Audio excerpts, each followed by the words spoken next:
rabbil alamin wa bihi nasta'in ala umuri dunya wa din wassalatu wassalamu ala asrafil anbiya'i wal mursalin wa ala alihi wa sahbihi ajmain amma ba'du.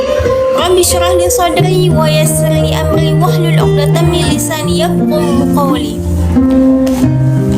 Perkenalkan, nama saya Lestari Anissa Zega.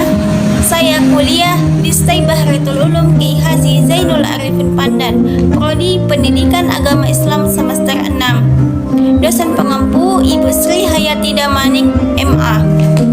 Untuk memenuhi tugas mata kuliah dakwah Islamiyah, jamaah yang dirahmati oleh Allah Subhanahu wa taala, izinkan saya untuk menyampaikan ceramah singkat tentang ikhlas yang menjadi syarat diterimanya amal.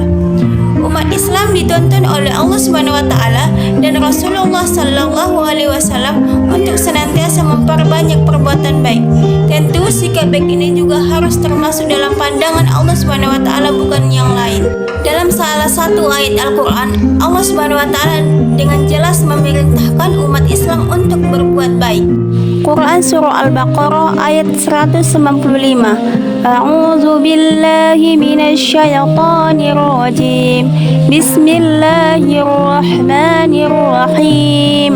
Wa anfiqu fi sabilillahi wa la tulqu bi aydikum ilat tahlukati wa ahsinu.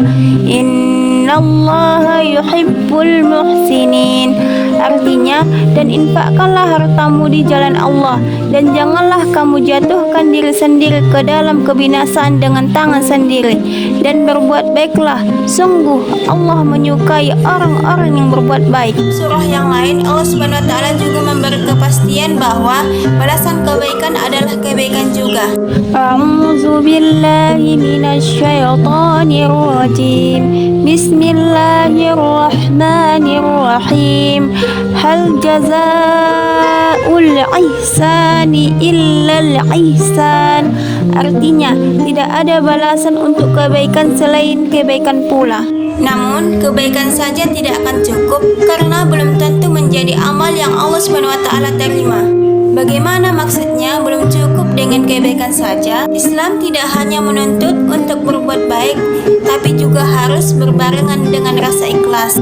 Ikhlas dalam berbuat baik atau beribadah berarti melakukannya semata-mata mengharap ridho Allah Subhanahu wa taala, bukan yang lain. Ciri-ciri orang yang ikhlas ada 3. Yang pertama, orang yang ikhlas tidak mengharap pujian dari manusia. Yang kedua, orang yang ikhlas tidak mengharapkan balasan dari manusia.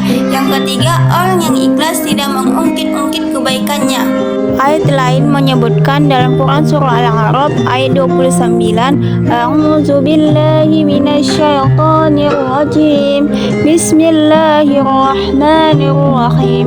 Qul amara rabbi bil qisti wa aqimu wujuhakum inda kulli masjidin wad'uhu mukhlishina lahuddin kama bada'akum ta'udun. Artinya, katakanlah, Tuhanku menyuruhku berlaku adil. Hadapkanlah wajahmu kepada Allah pada setiap solat, dan sembahlah Dia dengan mengikhlaskan ibadah semata-mata hanya kepadanya. Kamu akan dikembalikan kepadanya sebagaimana kamu diciptakan semula. Dalam ayat-ayat tersebut, umat Islam mendapat perintah untuk melakukan semua amal perbuatan baik dengan ikhlas. Demikianlah ceramah singkat tentang ikhlas. Terima kasih atas perhatian. Mohon maaf atas kesalahan. Kesalahan itu datangnya dari saya, kebenaran itu datangnya dari Allah. Wallahul muwaffiq ila aqwamit thoriq. Wassalamualaikum warahmatullahi wabarakatuh.